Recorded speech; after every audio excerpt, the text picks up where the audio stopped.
Hey guys, I'm gonna explain to you how I got 2 of my buyers under contract in less than 24 hours. And at the end of this video, I'm gonna explain what I put in their offers to make the seller happy and also save my buyers lots of money. So these 2 buyers are both out-of-state buyers. One of them I've actually known since elementary school, and she messaged me on Facebook. And then another one was a referral from a friend. And both of them are trying to move here as quick as possible. I have 4 buyer agreements signed right now, but these 2 are the ones that are ready to move here. I just need to find them a home. The market in Colorado is incredibly competitive right now. We have 9 days of inventory, and a healthy market is 6 months of inventory. So what that means is if people stop listing homes for sale today, in 9 days, we would run out. All of the buyers would buy them up, and on the 10th day, there'd be none left. So most properties are getting into a multiple offer situation here, which does make it tough for buyers because going in and asking price isn't even good enough right now. So after multiple showings and multiple rejected offers, we got their 2 dream homes. Everything happens for a reason. They're super excited. So I'll show you guys a little bit what the showings look like on FaceTime, and then I'll talk about how I sweeten their offers.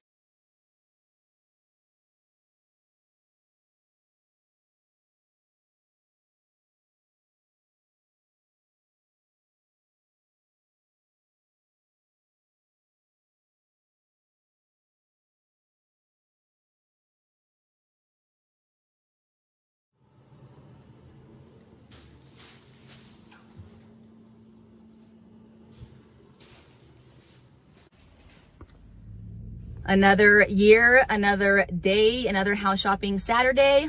I'm here a little bit early for a showing in Lafayette, a really cute town in between Boulder and Denver. I have a buyer that's out of state, so I'll be doing these showings on FaceTime. I am unbelievably grateful that one of my friends trusted me to help their friend find their dream home. And that's exactly what I'm gonna do. With my buyers, the night before, I send them a buyer's guide, which basically lays out all the houses you'll be looking at the next day, so you can see a side-by-side view of price per square footage, bathrooms, bedrooms, location. It just has it all laid out on a cloud. You can just click and scroll through it. So that's really convenient to see that in front of you after you look through them. We're gonna look at 3 places in Lafayette today. 2 out of the 3 check most of their boxes, so it should be fun. Thank you, Thomas. You posted on my last video about downloading the Mile IQ app. So that's for tracking miles. I need to do that because I'm not tracking these miles, but I will. So thank you for that tip. Alrighty, let's get in these houses. So it is a tough market here in Colorado for buyers. Our inventory is very, very low.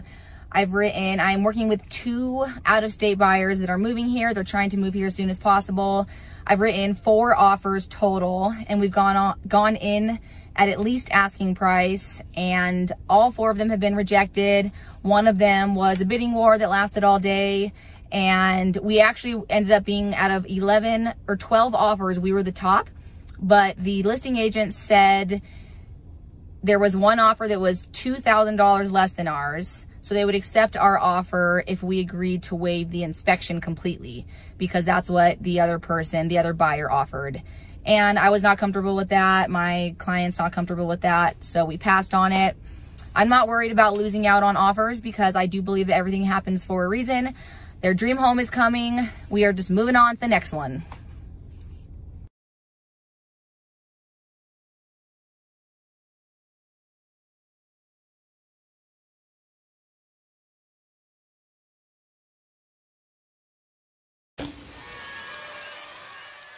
The biggest thing I've learned so far for getting buyers' offers accepted is communication with the selling agent is key. They won't always communicate with you and give you the information you're looking for, but it never hurts to ask.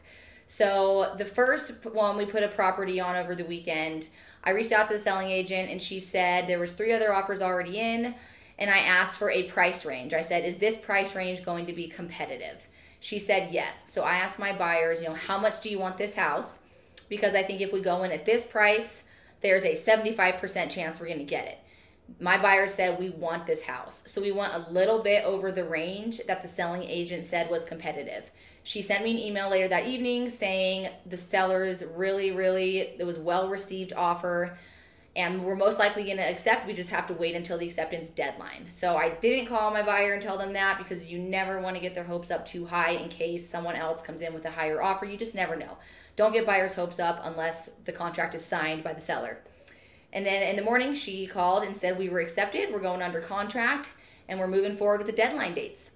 And then I got a call a few hours later for my second out-of-state buyer. This one was much tougher. There was 11 other offers on this property, because the listing agent did tell me they would like an appraisal gap and they would like you to shorten the deadline date. So he reached out of all 11 offers, he reached back to the top 3 offers and said, this is what you guys can do to shorten the deal. He had told us that we did not offer the highest amount, but there were things I could put in the contract that could make our offer better, even not at the highest price. So what I did was I waived the appraisal. I did check, I changed a couple boxes so the buyers are still paying closing costs, but the HOA transfer fee and the private transfer fee, the seller paid. So that's gonna save my buyers about $1,000.